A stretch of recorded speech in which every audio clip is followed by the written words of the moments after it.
दोस्तों जैसा कि आप देख रहे हो मीटियोर 350 और CB 350 दोनों ही गाड़ी हमारे पास है और सार्थक भाई जिनका वीडियो आपने देखा होगा मीटियोर 350 उनकी है। स्वागत है सार्थक भाई आपका। Thank you. और अनिमेश भाई जिनका वीडियो आपने ये भी देखा होगा चैनल पर, इनका भी स्वागत है। Thank you. सो आज के वीडियो में काफ़ी सारे क्वेश्चंस आपने पर्टिकुलर वीडियोस पे दिए हुए हैं, उनका भी आंसरिंग हम करेंगे और साथ में इन दोनों की वजह जानेंगे कि क्यों ये गाड़ियाँ इन्होंने चूज़ करी। दोनों आपस में दोस्त हैं और दोनों ने एक दूसरे की गाड़ियाँ चलाई हुई है, तो क्या रीजन है कि इन्होंने ये नहीं खरीदी, इन्होंने ये नहीं खरीदी और क्या रीजन है कि इन्होंने ये गाड़ियाँ खरीदी है, सब चीज़ इस वीडियो में आपको मिल जाएगा।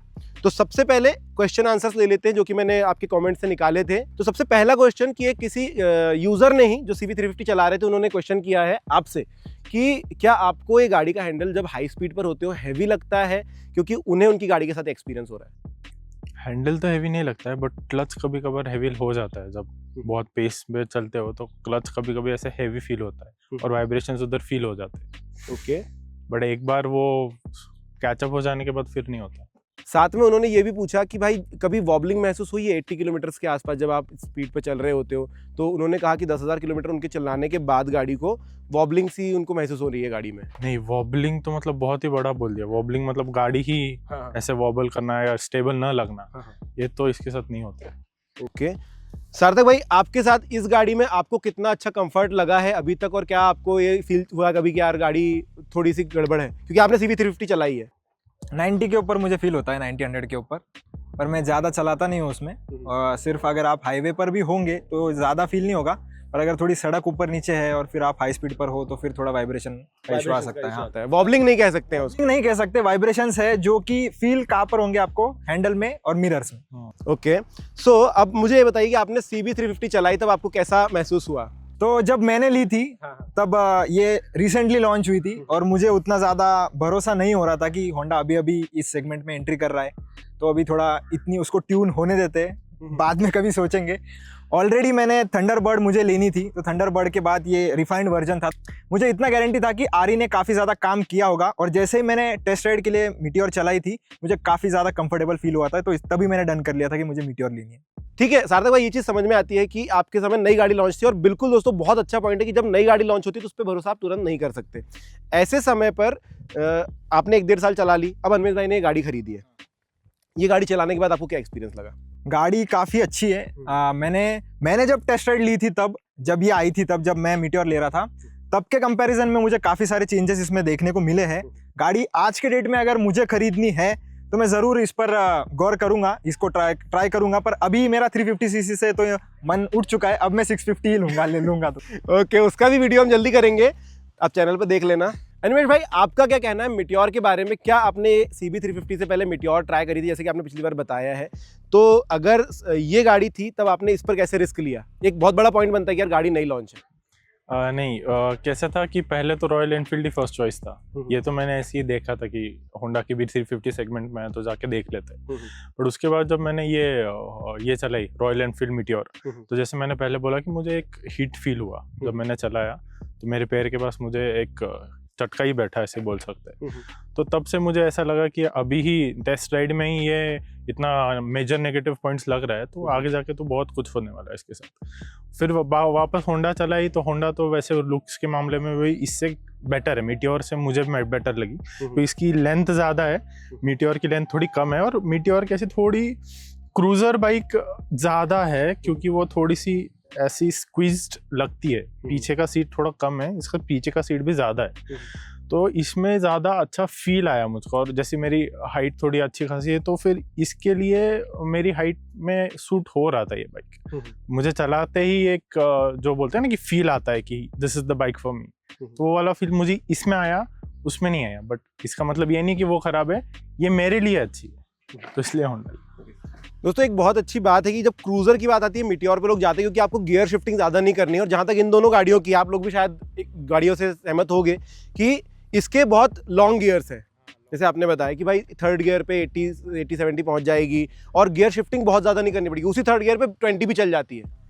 आप मीटियोर के साथ ये फील करते हो? नहीं, बिल्कुल नहीं। गाड़ी गियर मांगती है, और आप अगर ट्राई करोगे भी तो अभी इतना टॉर्क है तो चल जाती है गाड़ी, ऐसा नहीं है, पर आपको फिर एवरेज में मार देखने के लिए मिलेगी वहाँ पर। और गाड़ी दग दग दग दग दग दग जो एजिंग होती है वो पिस्टन पे फिर ऑब्वियसली लोड आता है, फिर वो लॉन्ग टर्म के लिए आपकी गाड़ी के लिए अच्छा नहीं रहेगा। ये शुरुआत में जब CB 350 नई आई थी तब भी शायद इसमें भी इतने लॉन्ग गियर्स नहीं थे, बाद में उन्होंने अपडेट किया है कि हाँ चलो थोड़ा सा फ्रीनेस दे देते हैं। अच्छा, वाइब्रेशंस के बारे में आप दोनों के क्या कहने हैं? आप दोनों ने एक दूसरे की गाड़ी चलाई है तो किस में ज़्यादा मज़ा आता है? क्योंकि देखो एक बहुत बड़ा सा क्वेश्चन, एक बहुत बड़े से ज़्यादातर लोगों के मन में रहता है कि ये गाड़ियाँ ज़्यादा वाइब्रेट करती है रॉयल एनफील्ड की, बट लोगों को पसंद भी आता है, थंप अच्छा भी लगता है। इस गाड़ी में भी थंप है लेकिन ये थोड़ी सी स्मूथ है।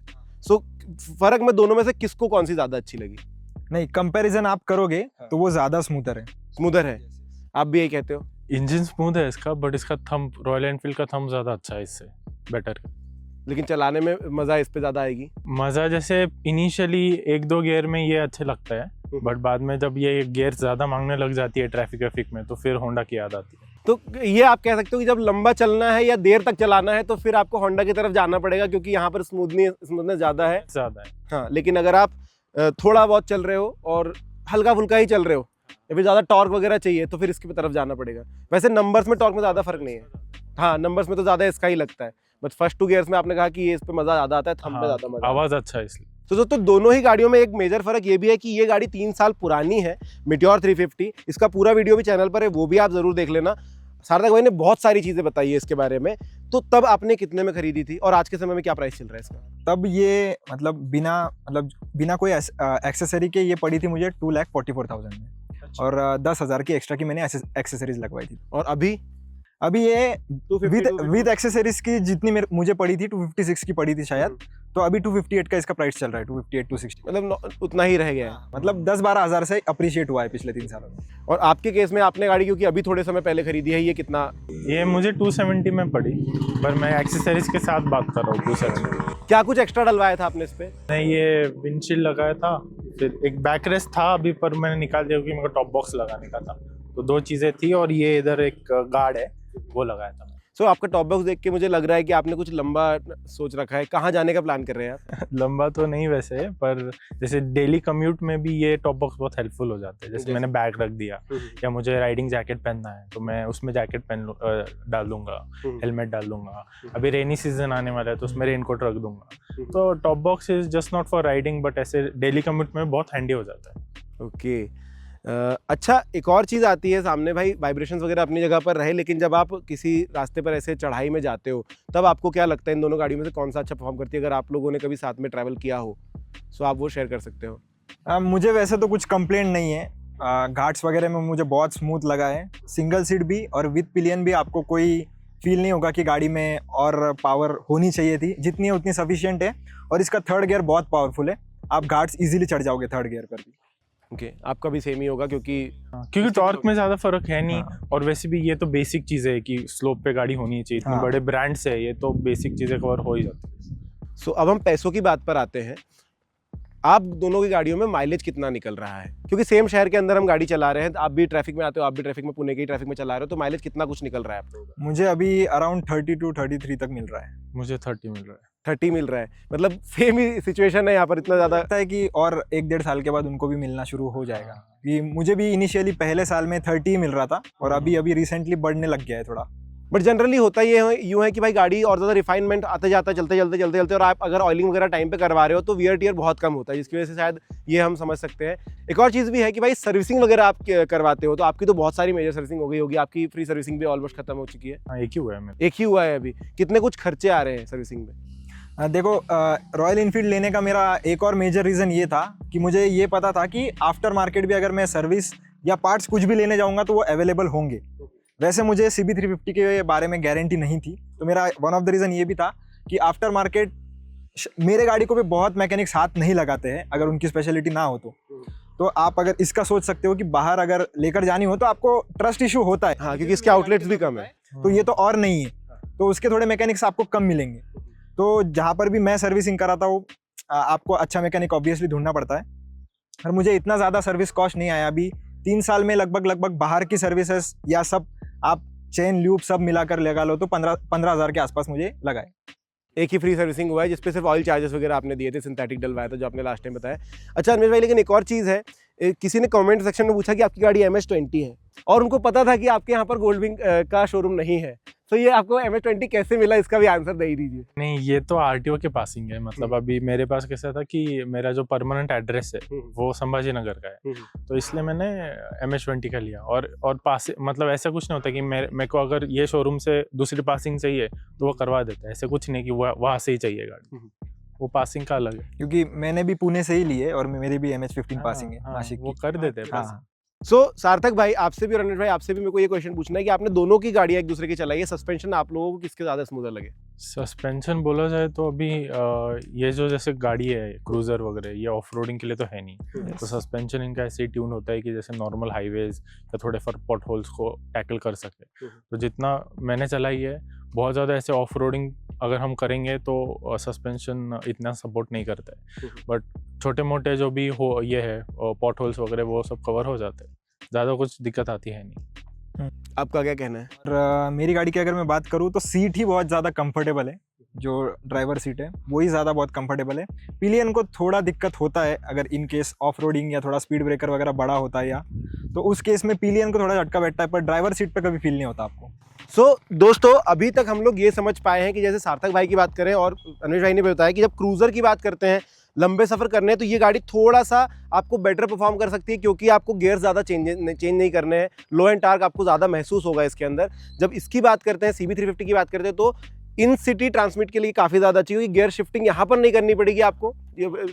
आप ट्रैफिक में भी हैं उसके बाद भी 20 to 80 का बहुत बड़ा सा ऐसा गेज मिल जाता है आपको, थर्ड गियर पर भी आप उस पर आराम से क्रूज कर सकते हैं, तकलीफ नहीं जाएगी। और हीटिंग का एक इशू आपने बताया, साथ भाई आपको कभी हीटिंग महसूस हुई है इसके साथ? नहीं, मुझे तो नहीं हुई है फ्रैंकली।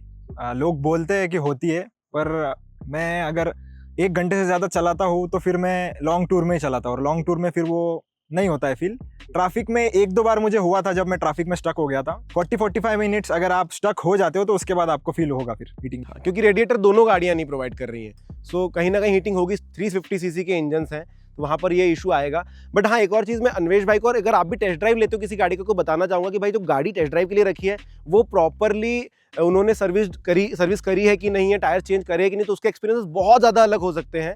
मे भी कई बार ऐसा भी होता है, लोग जाते हैं टेस्ट ड्राइव लेते हैं और उसके बाद गाड़ी बहुत ज़्यादा पसंद आती है, और उसके बाद जब गाड़ी खरीद लेते फिर बोलते हैं उस जैसी नहीं चल रही है, क्योंकि उस गाड़ी को इतना ट्यून करके रखा था उन्होंने, क्योंकि गाड़ी बेचनी है। बहुत ज़्यादा सर्विस सेंटर ऐसे होते हैं कि भाई गाड़ी सर्विस नहीं होती क्योंकि अभी समय नहीं आया था उसका, तो गाड़ी आपको बहुत ख़राब लगती है।